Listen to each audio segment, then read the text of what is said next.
J'ai un travail de peintre qui se passe en plusieurs séries. Les Demoiselles oubliées, La mémoire de la peinture, Les paysages effacés. Le point commun de toutes les séries, c'est la temporalité.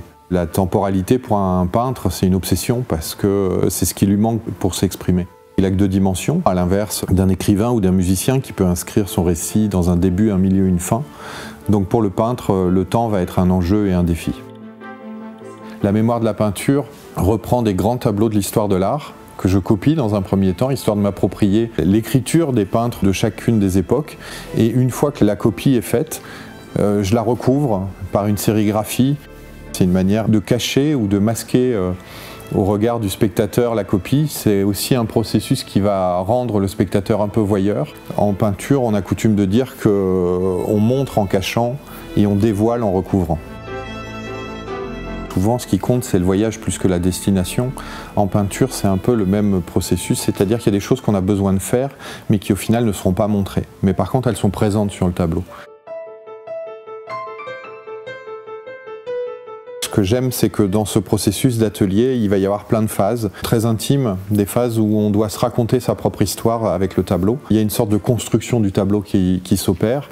Elle est invisible, mais elle est sensible dans le résultat. C'est-à-dire qu'on sent qu'il y a des couches comme ça qui amènent à ce tableau. On sent qu'il y a eu des choses qui ont disparu, on sent qu'il y a des choses qui ont été masquées, voilées, recouvertes. Un peu comme le mécanisme d'une montre, derrière il y a toute une magie, il y a toute une orfèvrerie, un raffinement de mécanisme. La magie finale, c'est le temps. Sur la série des horizons, la question du temps elle est posée de façon plus radicale pour moi, entre l'instant et l'éternité. Ce que je m'amuse à faire, c'est à confronter l'éternité avec l'éphémère, montrer que ces deux concepts qu'on pourrait penser opposés sont très proches.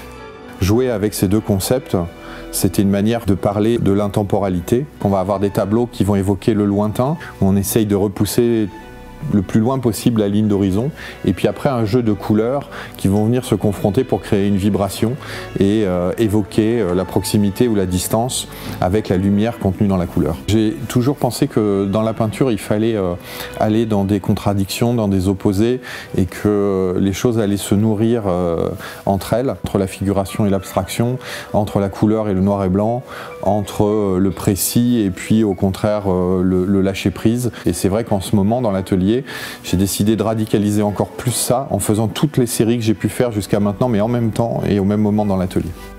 Quand j'arrive le matin et que je vois des tableaux noirs et blancs, des copies de tableaux et des paysages, je me dis qui je suis ce matin et par quoi je vais commencer.